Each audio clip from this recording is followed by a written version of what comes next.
तो आज grinder machine के ऊपर एक्सपेरिमेंट करेंगे। मशीन के ऊपर नॉर्मल ब्लेड लगते हैं, पर हम पेपर के ब्लेड बनाएंगे। चलिए शुरू करते हैं। पेपर के ऊपर फेविकोल लगा के बाद हम चिपकाएंगे।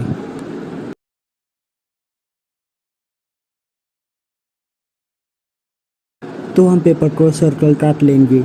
तो काटने के बाद हम ग्राइंडर मशीन से कुछ काट के देखेंगे।